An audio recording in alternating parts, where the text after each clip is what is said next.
네, 안녕하십니까. 사회복지학 강의를 맡게 될 오환섭입니다. 이제 올해부터 해서 2023년 하반기하고요. 그리고 2024년 전반기 해가지고 24년 대비 복지학 강의를 시작하겠습니다. 강의에 앞서서 앞으로 진행될 바로 복지학 강의 일정을 말씀드리겠습니다. 일단 크게 보면은 첫 번째 기본 이론 7월, 8월 하고요. 핵심 요약은 9월에 이루어집니다.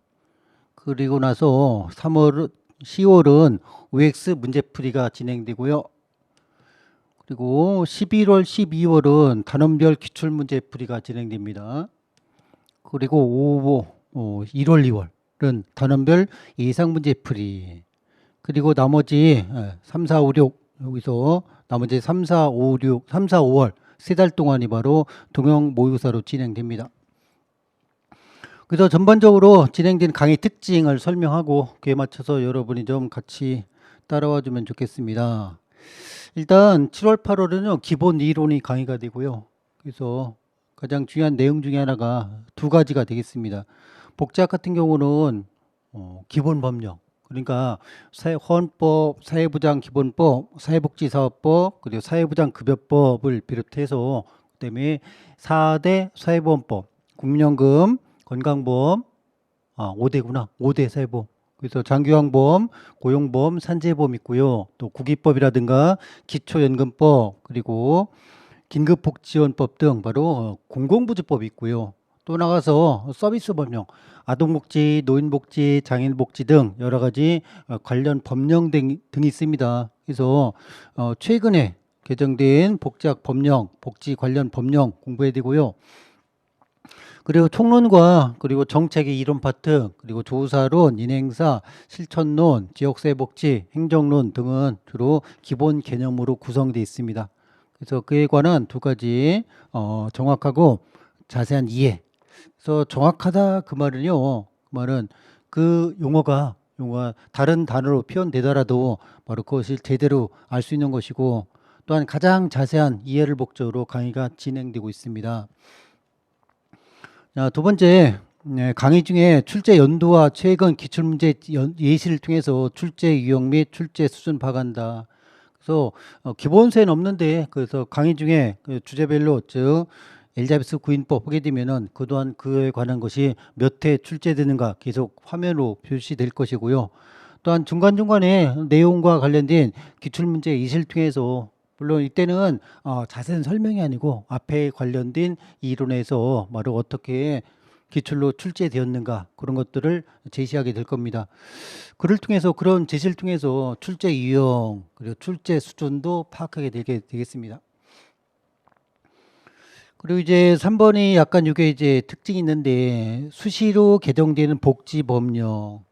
제 교재가 그 2023년 5월 말까지 개정된 내용을 갖고 그냥 내용을 구성했는데, 인쇄 들어가기 앞서서 올해 6월 13일 날 또 개정이 돼 있어요. 그때 막 책이 인쇄되고 있는데, 그래서 할 수 없이 복지학은요 수시로 법이 개정되기 때문에 일단은 기본서에서는 올해 23년 5월까지 개정 내용을 담고 있고요.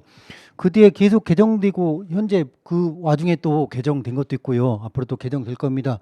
그래서 그런 내용들은 이제 앞으로 출간된 핵심 요약 강의, 그리고 기출문제 단원별 뒤에 이어지는 동영모의사, 이런 식으로 계속 그 다음 강의에서 개정 내용을 담게 되겠습니다. 그래서 계속 수정을 통해서 계속 바뀐 것을 강의하게 되겠습니다. 그리고 기출 분석이 있는데, 제가 오늘 첫 시간에 기출 분석을 하려 하다가 그것은 빼고요. 왜냐면은 일단 기본 이론에서부터 주요 기출 문제 제시하고요. 그래서 이제 이론 두 달 동안 한 바퀴 돌면서 이러이러한 내용들이 출제되었구나 그 정도 대략적으로 알고요. 세부적 기출 영역 및 유형 분석은 바로 11월부터 진행되는 기출 문제 풀이에서 진행되는 것이 더 효과적이지 않을까. 지금 얘기해봤자 너무 추상적이고요. 그래서 일단은 이 이론서는 중요한 기본 기출 법령을 확인한다. 그래서 이제 11월부터 들어갈 때 제대로 전체 기출문제 문제의 유형이라든가 그리고 난이도 그리고 종류 그리고 영역 등을 공부하게 될 겁니다. 특히나 기본 이론을 정확히 공부해야 될 분들은 이제 그러니까 처음 공부하는 분들이고요. 특히나 여러분이 복지직 또는 보호직 공무원을 준비하게 되는데 거기에는 바로 사회복지학 대학서 전공자분이 있고요. 그리고 바로 학은제를 통해서 자격을 취득하는 분도 있습니다.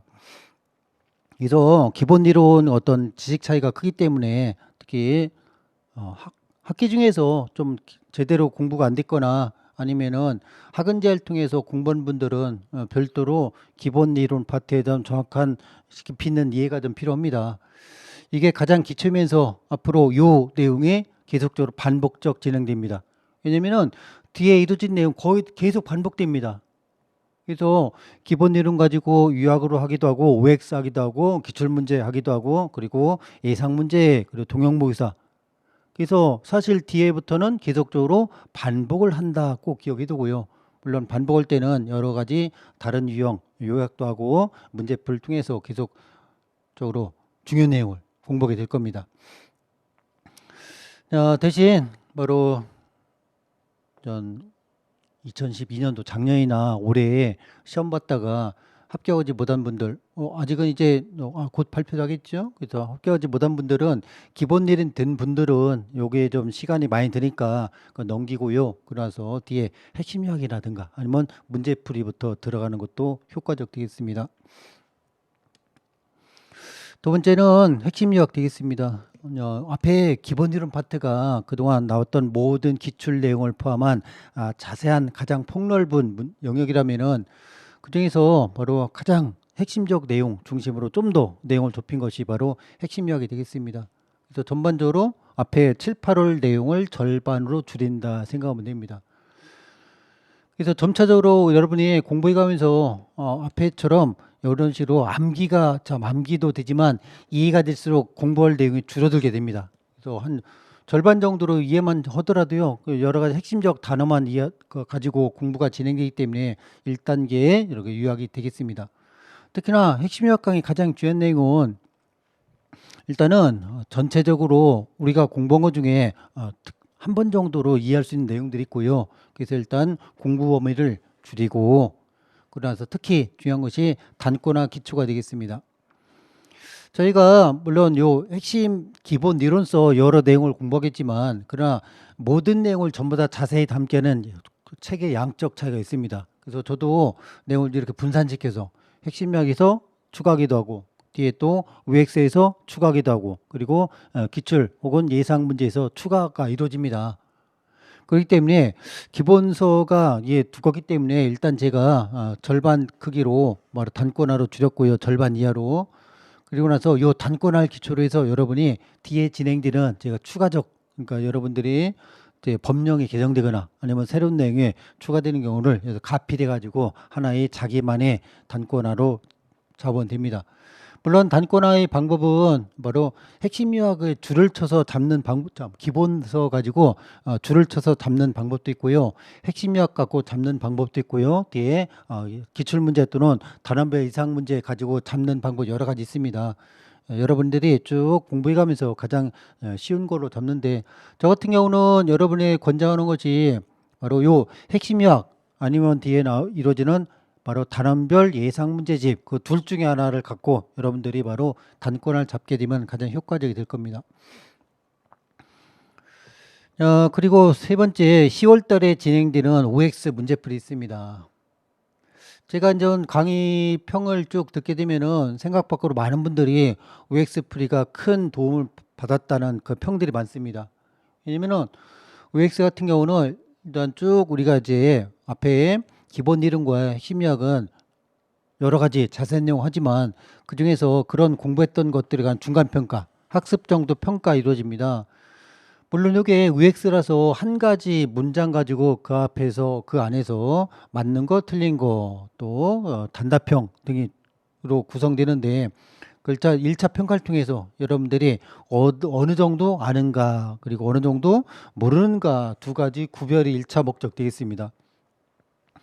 우리가 이론 때는 여러 가지 이해가 되지만 막상 그 이해한 것 가지고 다시 문제로 구성할 때는 바로 다른 문제가 되겠습니다. 그래서 앞에 이론 부분이 된 분들, 그래서 완전 23년도에 공부하고서 시험 봐서 떨어진 분들은 다시 어디부터 OX부터 진행하는 것도 되게 효과적이 되겠습니다. 그래 특히 OX 문제 같은 경우는 바로 저 기본서 담을 수 없었던 여러 가지 기출 문제의 중요한 지문은 당연하고요. 그리고 1급 문제 지문 그리고 기본서에서 제가 별도로 공부해 가면서 중요하다 판단된 것들을 추가하기 때문에 이런 것들 요 OX 문제에서 다룬 내용들이 예상치 않은 그러니까 기존에 기출서 나오지 않은 새로운 문제 파트에 많이 바로 적중하고 있었습니다. 자, 두 번째, 기본 이론과 핵심 요약을 기반으로 빈출되었던 주요 문장들에 관한 OX를 통해서 이론의 다양한 표, 이거 중요합니다. 왜냐면은 사회복지학은요, 사회과학이고요. 사회과학은 하나의 현상을 학자나 교수님마다 서로 다른 단어로 표현하고 있습니다. 그래서 중간중간에 바로 비록 우리가 기출을 보게 되면요. 분명히 작년의 기출에 관한 주제인데 대신 표현 방식과 약간 그런 사용한 단어가 다릅니다. 그래서 제대로 이해한다 그 말은 여러 가지 문제를 통해서 바로 그것이 여러 가지 표현될 수 있다는 거 중요하고요. 그래서 특히 이런 곳에 좀 깊이 있는 그래서 OX 문제풀이가 상당히 깊이 있고요. 대신 그만큼요. 여러분이 제대로 아는가 모르는가 평가 또는 여러 가지 다양한 표현 방식을 공부하게 될 겁니다. OX 풀이를 통해서 기출문제 풀이부터 이어지는 객관식 문제풀이 기초. OX가 문장 하나로 구성되는데요. 사실은 OX를 4개 연결하면 하나의 객관식 문장이 되겠습니다. 그렇기 때문에 이게 바로 사지선다와 관련 없다 그게 아니고 오히려 뒤에 이루어지는 기출문제풀이의 가장 기초가 되고요. 여러분들이 계속적으로 바로 요 OX부터 문제풀이가 진행된다 판단하면 됩니다. 특히 OX 같은 경우는 바로 아까 언급했지만 바로 기출보다 좀 더 넓고 깊이 있게 다루기 때문에 상당히 여러분이 고득점용으로 중요한 학습 파트가 되겠습니다. 10월 되고요. 그래서 3월부터는 이렇게 앞에 핵심 요약까지 이론 그리고 11월부터 기출풀이 그 중간 형태로 징검다리 형태로 여러 이해하고요. 그래서 OX를 통해서 여러분이 부족한 부분 다시 앞에 있는 이론 또는 핵심 요약을 통해서 어느 정도 그것을 보충하게 되고 그때 이제 뭐로 기출 문제로 진행됩니다. 11월, 12월 이제 찬바람 불 때 기출 문제 풀이가 진행되는데요. 올해도 보다시피 사회복지학 기출 시험 문제는 바로 기존 기출에서 17문제 이상이 출제되고 있습니다. 그리고 3문제 정도, 2-3문제가 새로운 영역서 출제가 되고 있습니다. 근데 보면은 완전히 새로운 것은 제가 볼 때 한 문제 정도? 그 정도 되고요. 나머지 2문제 정도는 기존 기출 확장. 그래서 완벽히 새로운 게 아니고 지문 4개 중에 2개는 기존 문제, 2개는 새로운 영역. 그런 식으로 확장되어서 출제가 되고 있습니다. 그래서 우리가 실제로는 여러분 실력은 시험장에서 문제를 풀어서 정답으로 표기하기 때문에 앞으로 배우게 될 실제에 있어서 가장 빈출되는 주제 그래서 특히 최근에 계속 문제가 어려워지고 있습니다. 즉 쉬운 듯하지만 결코 이번에도 올해 그 2023년에 나왔던 보직과 복직 특히나 복직 문제는 쉬운 편 속했습니다. 근데 쉬운 편이지만요 막상 그 공무원 분들 점수를 들어보면은 제 최고 점수 95점 들었고요. 근데 그분 같은 경우는 바로 7점 모의고사 때도 계속 95점 나왔습니다. 그래서 똑같이 나왔었고요. 그리고 90점, 80점 그리고 그 이하 점수 들었는데 복지직에서 2023년 6월 달에 시험 본 경우는 제대로 합격에 그러니까 확실하게 합격권에 들려면은 90점 정도는 맞았으면 되는데 그래서 그게 무슨 말인가 하면은 쉬워도 결코 만점은 나오기 어렵습니다. 그래서 빈출도 영역도 중요하지만 출제수 난이도까지 고려해서 이제 쭉 공부를 복지학 공부에 좀 심화가 이루어질 것이고요. 특히나 중요한 특징이 있습니다. 요 1번 같은 경우는 기출을 공부한 이유를 배웠고요. 두 번째는 저희 책의 그 특징 중 하나가 기출이요, 기본서 순서대로 단원별로 재구성했습니다. 왜냐면 기출문제 풀이가 두 가지 방식인데 회차별이 있고요, 단원별 순서 있습니다.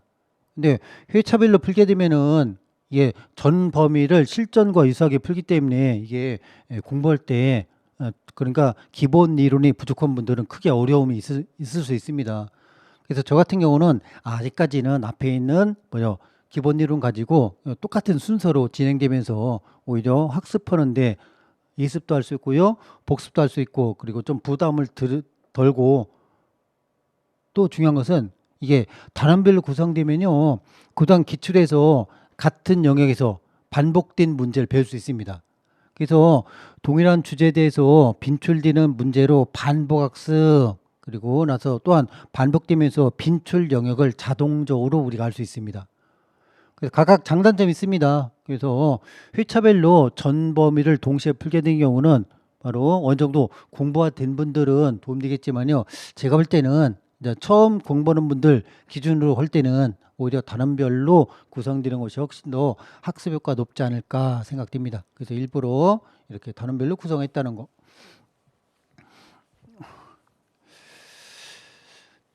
그리고 3번 같은 경우는 또한 저희 단원별 기출문제 교재는 특징이 있습니다. 90년대부터 아마 90년대 같은 경우는 여러분 그 강의 듣는 수험생 중에는 아마 화성에서 살고 있을 때 그때일 수 있습니다.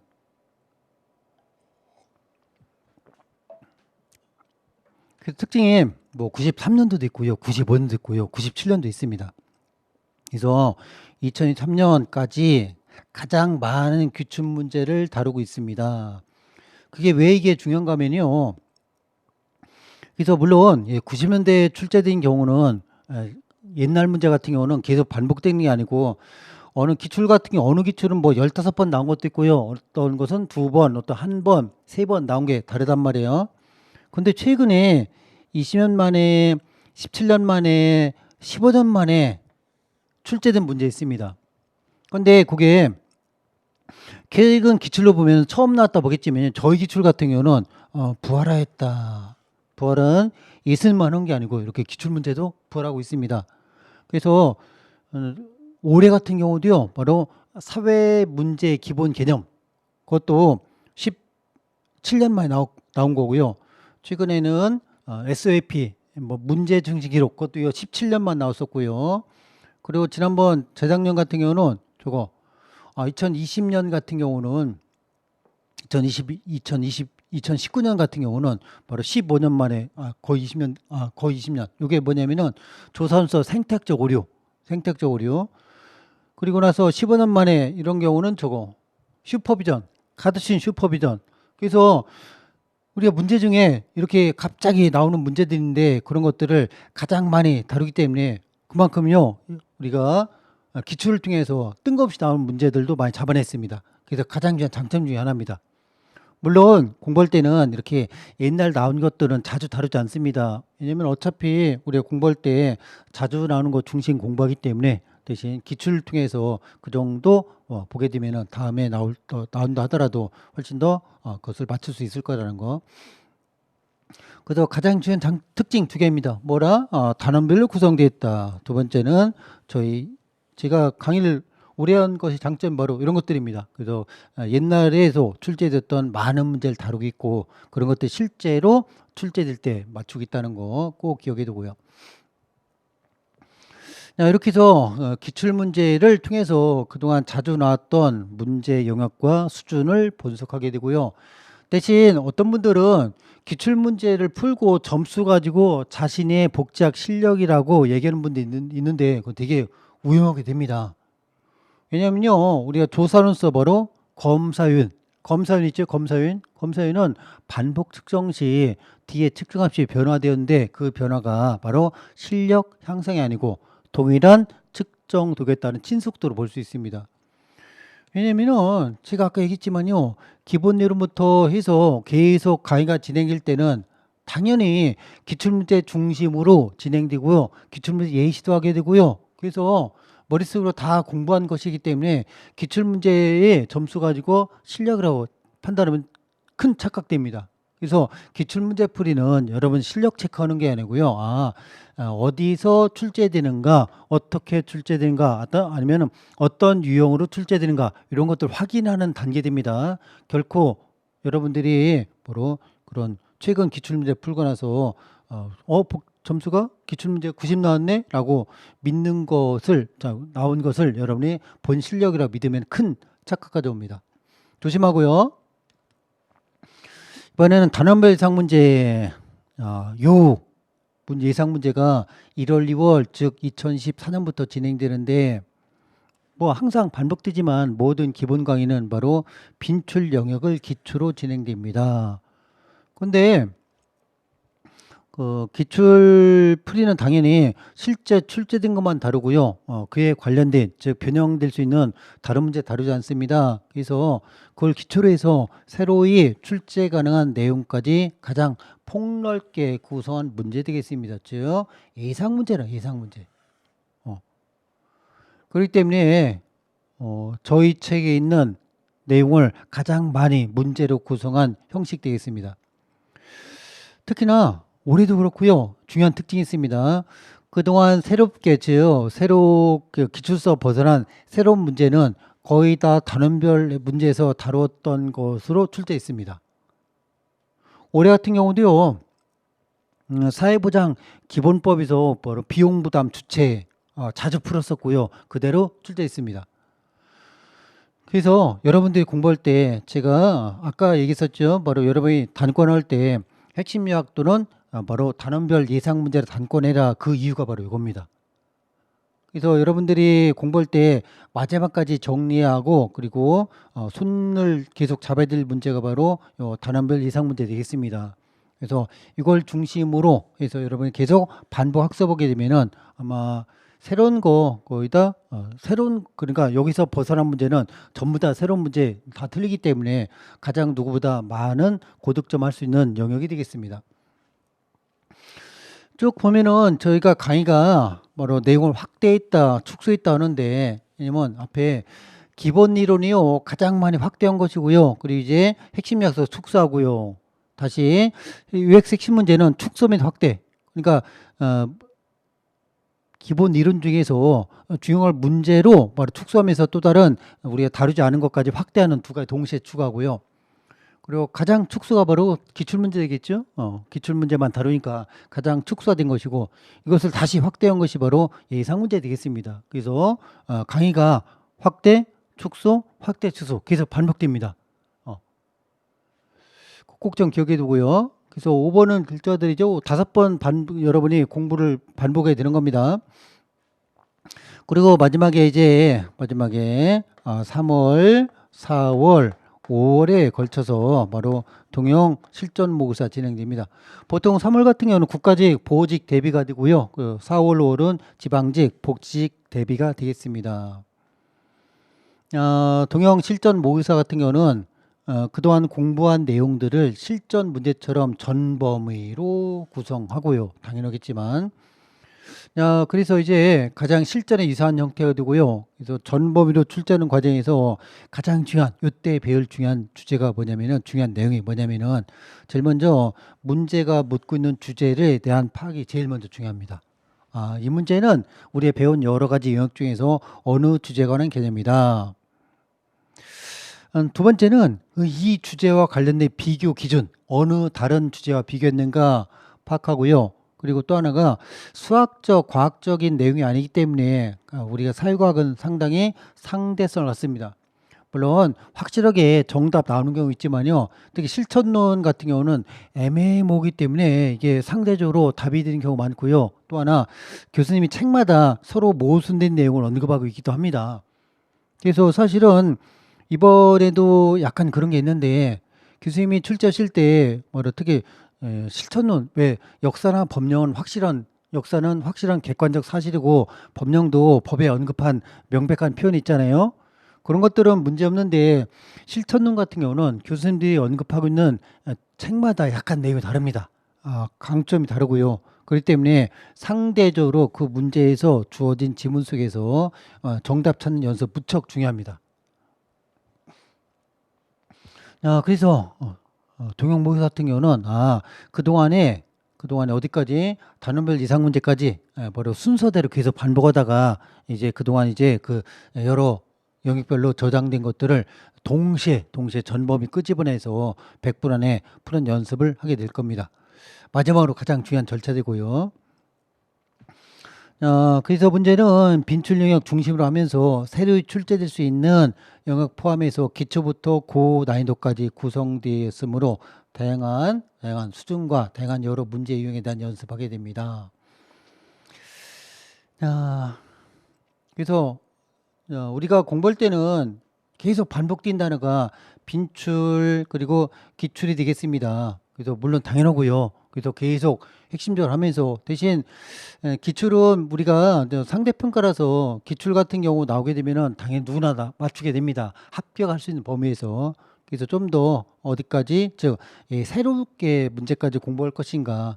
그래서 이제 실전 유형 그리고 나서 앞에 단어별서 풀었던 것을 좀 더 그 다루지보단 새로운 문제 그리고 개정된 법령령 그래서 마지막 정리한 것이 바로 동영 실전 모의고사 되겠습니다. 이렇게 이를 통해서 내년 이제 4월 또는 6월에 시험을 보아서 합격하는 것을 마무리하게 될 겁니다. 그래서 이런 순서 따라오고요. 대신 아까 언급했지만 여러분들이 기존 공부한 분들은 제가 권장하는 것이 어디부터 바로 문제풀이부터. 그래서 3번 문제풀이부터 여러분이 기존에 공부했던 분들은 좀 더 기억을 살려서 하는 것이 좀 더 시간도 줄이고 효과성 높이게 될 겁니다.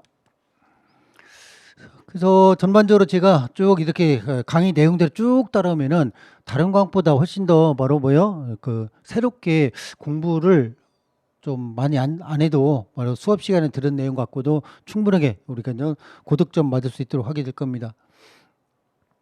그래서 여기까지 보면은 6번 반복한다 꼭 알아두고요.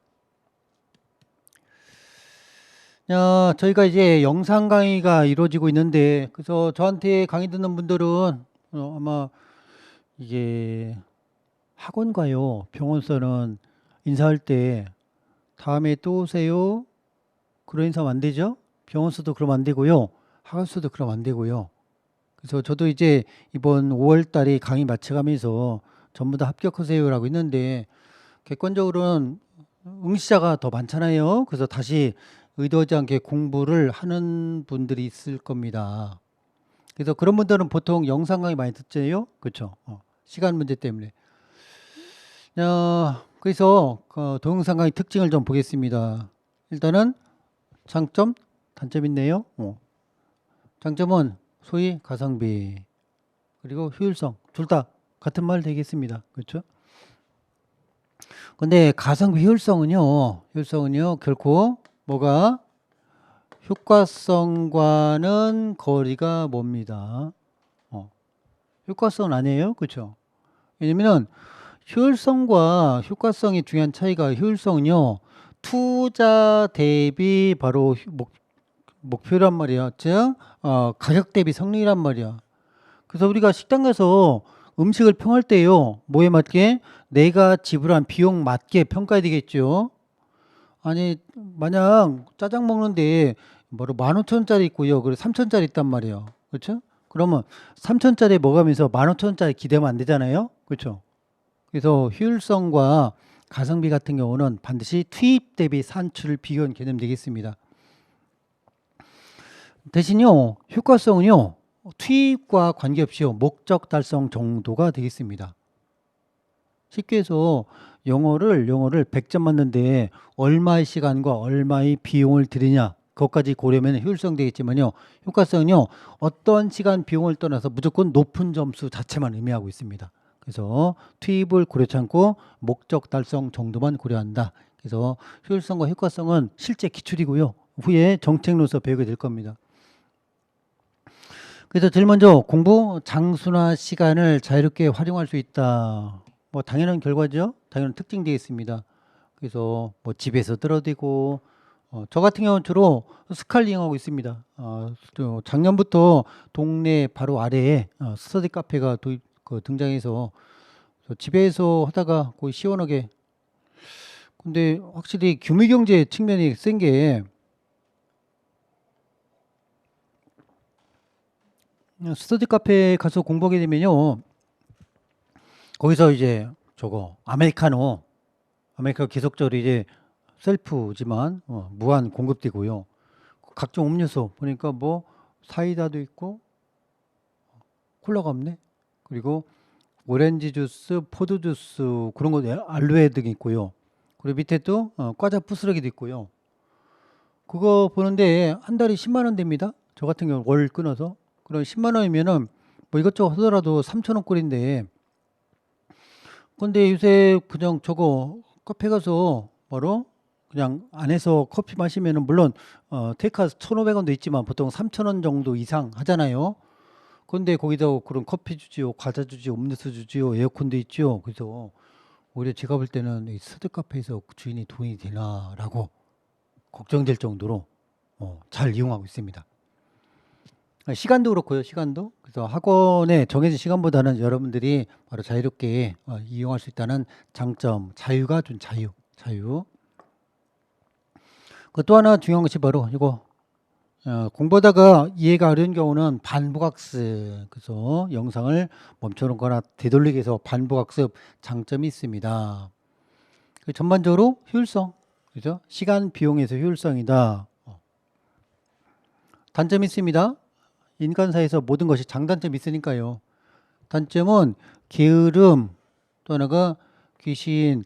이 단어를 제가 사용할까 말까 하다가 그래도 특징이 있기 때문에 사용했습니다. 일단 위에 이런 것은요, 위의 장점은 바로 가능성. 즉, 이것을 개인이 어떻게 활용하느냐는 별개의 문제란 소리겠죠. 가능성일 뿐이다. 그래서 자유롭게 들을 수 있다는 것은 결국은요, 지금 당장 안 해도 된다. 그래서 진도가 늦을 수 있습니다. 통계적으로 보면요, 그러니까 이제 학원서 찍는 강의도 이번에도 이제 7월 8월 찍는데, 그것을 학원에 와서 듣는 분들 같은 경우는 어쨌거나 학원 강의 진도에 따라간단 말이에요. 근데 인강 같은 경우는 생각 밖으로 시간 내에 다 듣는 분들은 30% 정도. 30%. 그러니까 이런 좋은 장점을 제대로 활용하지 못해서 사실은요, 70%가 그 시간을 따르지 못합니다.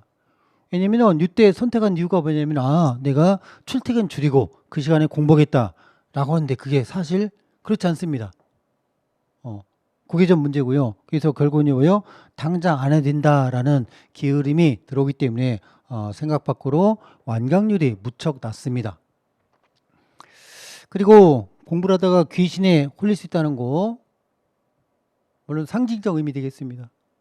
저도 계속 귀신에 홀리는데 분명히 복작이나 영어 강의 영상을 틀고서 공부하고 있었는데 어느 순간 화면이 게임화면 바뀌거나요. 아니면 내가 좋아하는 유튜브 화면 바뀌는 경우가 자주 있습니다. 자주 하는 매일 있어요, 사실은.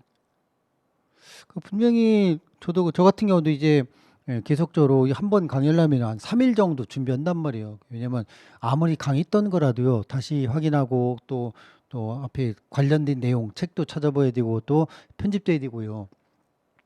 그래서 열심히 해야 되는데, 그다음에 특히 제가 요새 재밌게 보는 게 저겁니다. 유튜브 중에서 K-pop 랜덤 댄스.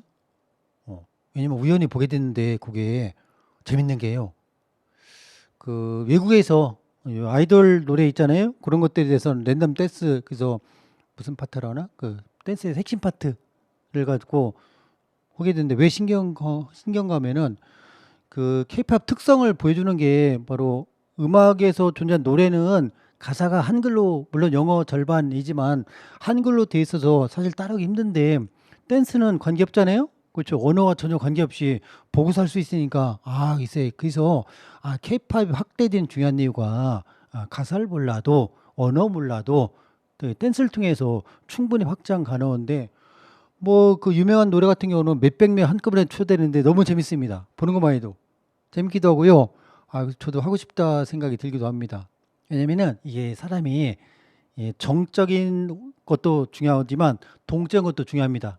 그래서 왜냐면 이 살다 보면 우리 안다는 게 머리로 아는 경우 있고 몸으로 아는 경우인데 댄스 같은 경우는요 몸이 한번 거기 재미들려면요 계속 빠지게 돼 있습니다.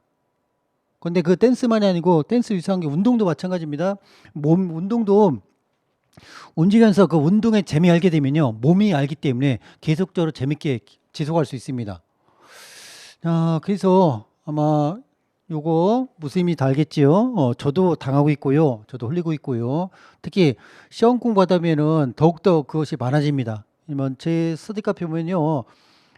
뭐 저처럼 그 아재도 있고요. 물론 많지 않지만 주로 이제 수험생 많고요. 그래서 중간고사, 기말고사 때마다 그 급식이들, 중고딩들 들어오는데 중고딩 걔들 같은 경우는 특징이 바로 저거 그 시험 직전에 한 일주일 정도 왕창 오고요. 시끌벅적하고요. 걔들이 오게 되면 음료수, 과자 하나도 안 남습니다. 메뚜기처럼 다 먹고 지나갑니다. 또 하나 특징이 요새 약간 느낀 게, 얘들이 떠드는 건 좀 서로 질문해서 이해되는데 되게 청소도 안 하고 되게 너무 영혼이 자유로운 애들 같다는 생각이 들었어요. 야, 꼭 기억합시다. 그래서 결국은 우린 장점을 전부 다 날릴 만한 그런 많은 단점이 존재합니다. 자, 해결 방법 중요하겠죠. 제일 먼저 영상 강의 들으면서 본인이 공부 경력 그리고 학습 수준에 관한 판단이 필요합니다. 그래서 일단은 공부가 된 분 그리고 또 쉬운 부분 같은 경우는 필요한 부분만 듣거나 또한 빠른 속도로 공부해서 좀 더 집중을 통해서 반드시 하루 진도를 맞춰야 됩니다. 여러분들이 만약 복지학 하루에 8시간 하는데 그걸 못 맞추면은 그 다음날은 영어가 기다리고 있잖아요. 행정법 기다리고 있고 국어, 국사 기다리고 있단 말이에요. 그때 일주일에 5일 동안 듣는데 그래도 5일 중에서 그 이틀 있고요. 그중에 하루는 또 여러분 일이 있고요. 또 하루는 또 쉬어야 되잖아요. 그렇죠? 그래서 한 번 밀리면 계속 밀려서 멘붕 가져옵니다. 그래서 무조건 진도를 맞춰야 된다. 그러기 위해서 좀 더 효율적인 화면 이용이 중요하게 되겠습니다. 또 하나가 자기 성격을 고려해서 자신에게 맞는 공부 장소. 여러분들 MBTI 많이 하지요? 그래서 공부 장소에 결정하는 기준 중에 하나가 외향성과 내향성 IY. 그래서 물론 이것이 꼭 맞는 게 아니고 대략적 얘기하면은 내향성 같은 경우는 주로 스터디 카페, 독서실, 그게 즉 자기만의 공간. 내향성 같은 경우는 바로 자기만의 공간을 통해서 충전한 그 특성이 있고요. 외향성은 좀 더 남들과 어울리는 특성, 그래서 남들과 어울리면서 에너지를 오히려 흡수하는 성격 때문에 오히려 외향성은요 이렇게 넓게 개방된 그래서 바로 학원 자습실 그리고 공공도서관 이런 쪽이 더 적합할 수 있습니다. 내향성은 독서실 혹은 스터디 카페, 스카 스터디 카페 되겠습니다. 물론 이것은 그 예시고요. 여러분이 평소에 하던 방식대로 아니면 방안, 자기 집, 그죠? 자기 집에서. 그건 자기 집에서 하는 분들이 꽤 있는데 그렇게 제가 약간 걱정되는 경우는 가족들의 어떤 터치라든가 이것저것 일이 생기는데 어쨌거나 여러분이 잘 장소를 선택하는 게 중요한 문제 되겠습니다. 또 하나가요. 장기간 동영상을 듣는 것은 생각보다 체력을 많이 필요합니다. 물론 이것도요, 뭐 아까처럼 열심히 게임하거나 딴 거 집중하기도 체력 많이 손상이 됩니다. 손실되고요. 하지만 이게 생각보다 머리를 많이 쓰는 이런 공부도 체력이 많이 필요하기 때문에 중간중간에 뭐 저도 그렇지만 저도 보통 최소한 2시간 정도는 꼭 중간에 밖에 나가서 산책하거나 바람을 쐬어줍니다. 그리고요. 그리고 나서 또 특히 저녁에는 야간에 또는 저 주말에 꼭 운동합니다. 저 같은 경우는 이제 강사로서 뭐가 이제 서 있어야 되기 때문에 주로 다리 운동 주로 많이 하고요. 다리 운동 같은 경우는 등산. 하루에 뭐 한 3시간, 4시간 이상 정도 등산하고요. 그리고 자전거 타기. 자전거 타기 2발 또는 외발 이 정도 해서 계속적으로 운동하고 있습니다. 지난주 토요일 날 저도 집 근처 제 집이 이게 산 근처에 있는데 이 집이 있고요. 그 산이 이렇게 둘러싸고 있습니다. 산이 쭉 둘러싸고 있어요.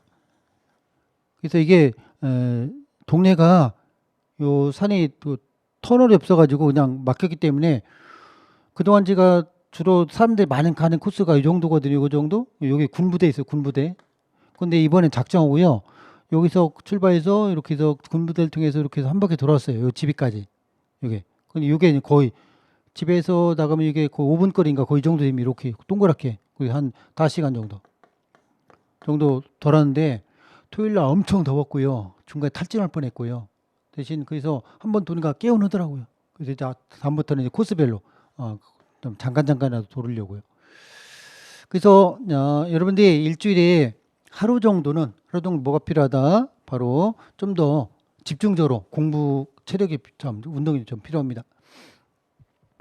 특히 2022년이나 23년에 시험에 응시한 경험이 있는 수험생들은 우선 가장 취약한 과목. 아마 10명 중에 9.9명은 영어겠지요? 그렇죠, 영어, 잉글리시. 그래서 집중한다. 그럼 이게 바로 머리 맨다. 7, 8, 9, 10. 최소 4달.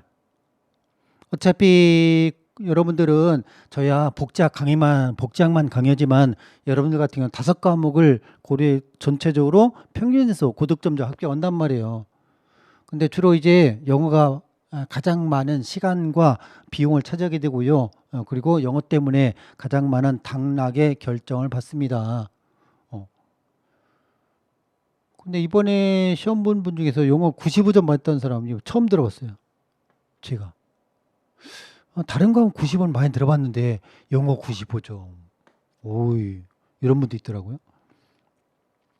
그래서 특히나 처음 공부하는 분들은 일단은 7, 8월 동안 2달 동안 5과목 한번 꼭 돌려야 됩니다. 그래서 전체 들어야만이 과목별로 이런 것들을 공부하게 되고 내가 어느 정도 알고 있고 어떻게 공부해야 되겠구나 전체 파악하게 되고요. 대신 기존에 공부했던 분들은 아마 거의 대부분 영어가 아마 발목을 잡았거나 새로 생긴 귀신일 수 있습니다. 그래서 물론 다른 것도 해야 되겠지만 가장 취약한 과목에 집중을 해서 그 정도를 다른 것과 유사하게 바로 실력을 높여놓고 나서 그래서 나머지 과목 좀 더 기존에 좀 더 부족했던 분들은 문제풀이부터 집중하면은 그것이 더 효과적으로 학습 공부가 되어서 2024년에 합격할 수 있을 겁니다. 다시 한번 동영상 들어가면서 귀신은 너무 두려워하지 마세요. 귀신은 저도 항상 홀리고 있고요. 여러분도 항상 홀리게 되겠습니다. 적절하게. 너무 또 귀신을 또 멀리 하는 것도 이게 정신 건강 안 좋으니까 적절하게 이렇게 통제해가면서 중간중간에 게임하는 맛도 있고요. 또 노는 맛도 있으니까 대신 바로 시간 안에 끝내고서 같이 귀신과 어울리는 것도 필요하겠습니다. 이제 오리엔테이션 마무리로 이제 합격을 위한 방법 보겠습니다. 제가 그동안 강의 가면서 많은 수험생들이 합격에 관한 여러 가지 요인들을 파악했는데 생각 밖으로요 가장 중요한 것이 바로 동기. 모티브 아니면 모티베이션 표현하는데 동기는요 여러 가지 욕구, 목표 아니면 힘 이런 것들로 표현할 수 있습니다. 또 하나가 왜? 공무원을 준비하는 경우는 당연히 뭐겠어요? 직업 선택이에요. 직업 선택. 직업은 우리가 셀 수 없을 정도로 수많은 종류가 존재하겠죠. 그 중에 여러분의 선택이 공무원 되겠어요. 공무원. 그런 공무원을 공부할 때 이게 아까 언급했지만요. 1년 이상 장기전이 필요하단 말이에요. 그래서 그것에 꾸준히 공부하기 위해서는 무엇보다도 본인 스스로의 동기, 욕구, 목표, 에너지, 이유가 필요합니다. 그 첫 번째는 여러분들이 스스로 고민해서 선택한 직업인가 아니면 떠밀려서 부모나 친구의 권유인가가 제일 큰 차이가 됩니다. 당연하게 스스로 선택한 경우는 본인들이 자기 선택을 합리화하려고 계속적으로 노력하게 되고요. 대신 본인은 큰 의도가 욕구가 없었는데 동기가 없었는데 부모가 좋다고 하더라. 그리고 친구가 합격해서 그래서 저 새끼도 한번 따라가고 싶다. 그런 경우에 또 권유인가 아니면 시기 질투인가 이런 것도 존재하는데 중요한 것은 자기 선택은요 그 동기가 내에 있지만요 요 부모 권유나 친구 권유 동기가 외부에 있단 말이에요. 언제든지 없을 수 있어요. 그래서 여러분들이 꼭 기억하세요.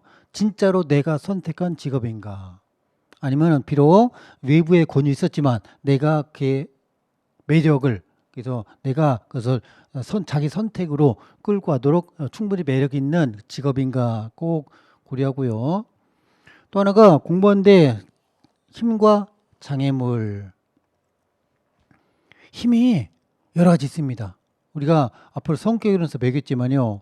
인간의 자기 목표를 달성하고자 움직이는 힘 같은 경우는 그냥 단순하게 신체적인 체력만이 아니고요. 정신력 중요합니다. 브리트는 거부, 성적 욕구, 억압된 욕망, 애들러는 열등감, 아니면은 뭐 열등감도 될 수 있고요. 과거에 어떤 친구의 어떤 그 비교, 그 부모의 무시, 이게 다 힘이 될 수 있습니다. 근데 문제는 네 가지 힘을 어떻게 사용하는가가 차이가 되겠습니다. 자기 파괴식 사용할 수 있고요. 그것을 자기 발전 위해 사용할 수 있고요. 또 애들에게 또 열등감에서 계속 빠지게 할 거냐 아니면 거기서 벗어나도록 자기를 성장시킬 거냐는 개인 선택이 달려 있습니다. 사람들이 꼭 살면서 우리가 느낄 게 우린 누구나 힘을 갖고 있는데 그 힘을 어떻게 사용할 것인가가 중요한 인생의 삶의 차이가 되겠습니다. 장애물도 있습니다. 장애물. 왜냐면은 특히 이 공무원 준비하는 분들은 경제로 극히 그렇게 많이 여유 있는 것은 아닐 겁니다. 왜냐면은 알고 있잖아요. 바로 가장 중요한 게 아니고 우리가 사람들이 가장 많이 선호하는 직업은 건물주잖아요. 건물주. 근데 건물주는 우리가 건물 만든 게 아니고 바로 뭐가 되는 거다? 부모가 물려주는 거죠. 그래서 여러분 공무원 선택한 분들은 그냥 자립을 해서 살아갈 분들이에요. 그래서 장애물은 경제적, 시간적 장애물이 존재할 수 있습니다. 특히나 복지직 같은 경우는요, 바로 기혼자분 많아요. 기혼자분. 저는 이제 기혼자분들 그리고요, 기혼자분들이 많은데 이분부터 말씀드리면은 보통은 남자분도 있고 여자분도 있는데 보통은요 여자분 좀 많아요. 그래서 대부분 보시면 기혼자분들은 일단은 젊어서 꿈꿨던 꿈이 후에 결혼과 출산 이후에 좀 가정 내 집중했다가 어느 정도 가정이 안정되고 나서 본래 자신을 찾아서 사회에 나온 분들이란 말이야.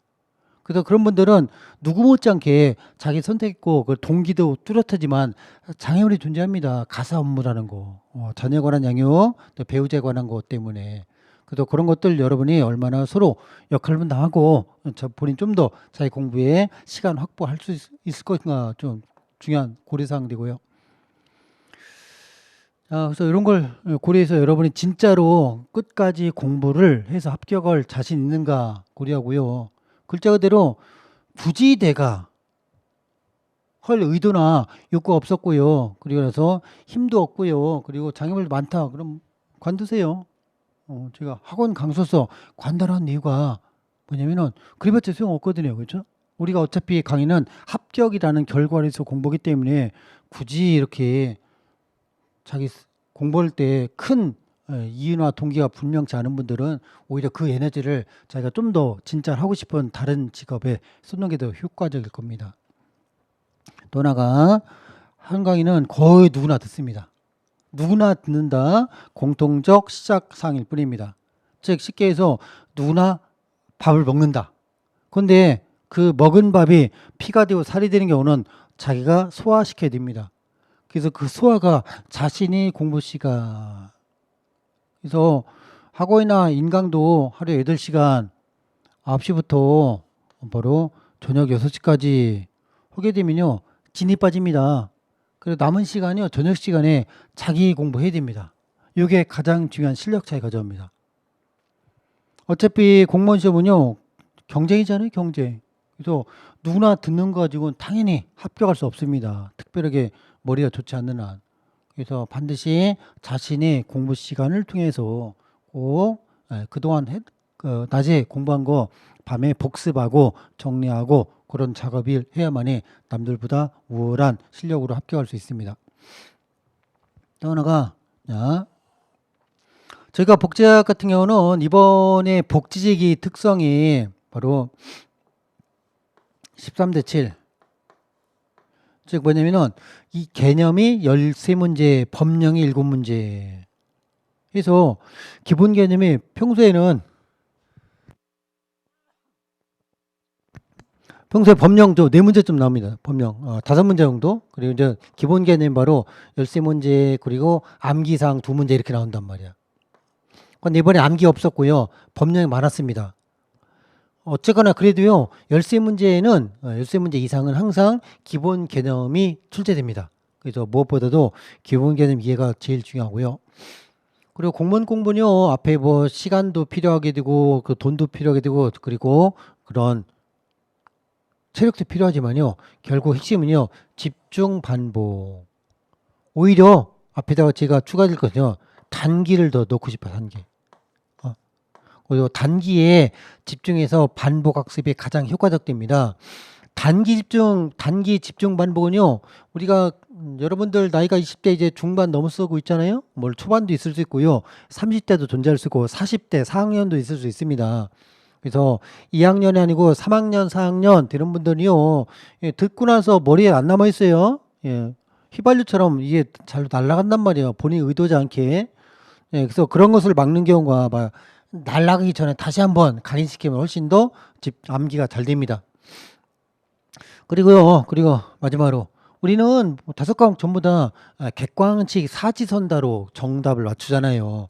그래서 여러분들이 마지막에는 문제를 많이 풀어봐야 됩니다. 문제를 많이 풀다 보면은 반복되는 문제 나오게 되고요. 또 여러 가지 함정, 여러 가지 다른 표현 공부할 수 있습니다. 그래서 가장 실전과 유사한 마지막에 문제를 많이 푸는 거.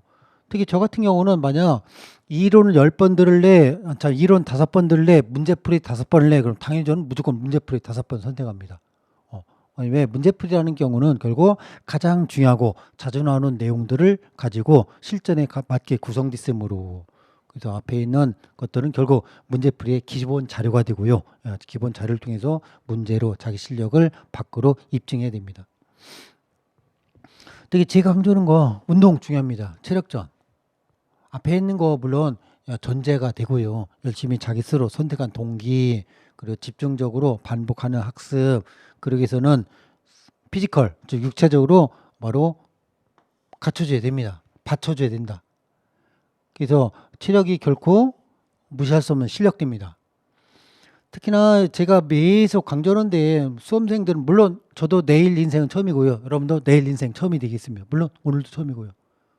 근데 이 살면서 모든 분야의 경험을 동시에 진행할 수 없어요. 보통 우리가 남들의 경험을 가지고 간접적 활용해서 그래서 단점을 피하고 장애물을 피하는데 제가 계속 체력 운동해라 계속 강조하고 있는데 그분들이 바로 시험 보고 나서 그때 그것이 무슨 이유인가 이해하게 됩니다.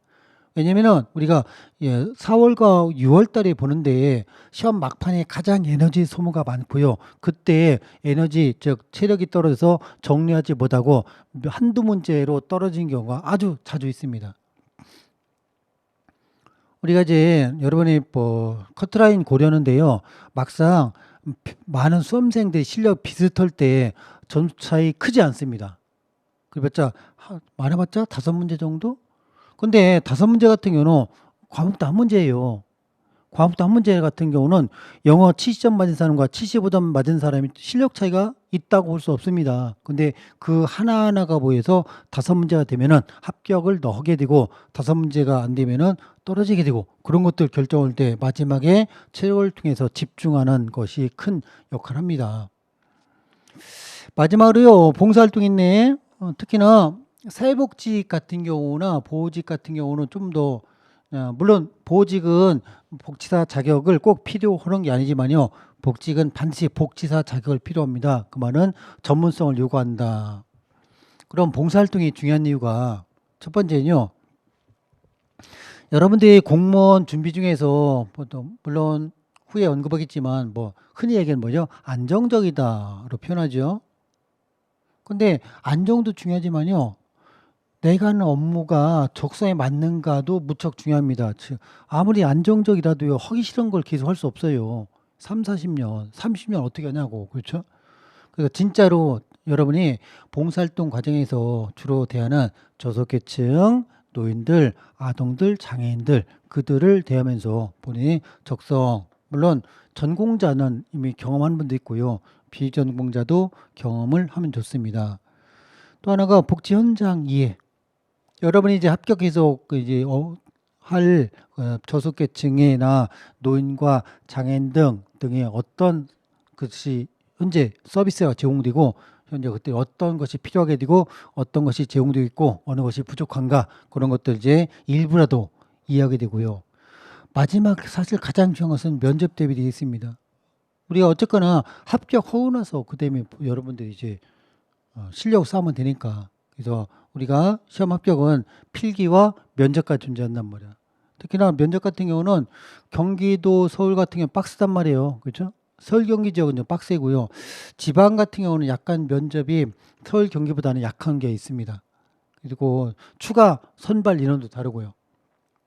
특히 서울, 경기 지역 같은 경우는 면접이 진짜로 빡세게 이루어지기 때문에 그 면접 같은 경우는 실제 이렇게 현장에서 경험한 봉사활동을 통해서 여러분이 대상자도 이해할 수 있고요. 여러분 전문성과 그동안에 그런 갖추게 된 그 경험을 바탕으로 충분하게 효과적으로 높은 점수로 합격하는 데 큰 도움이 될 수 있습니다.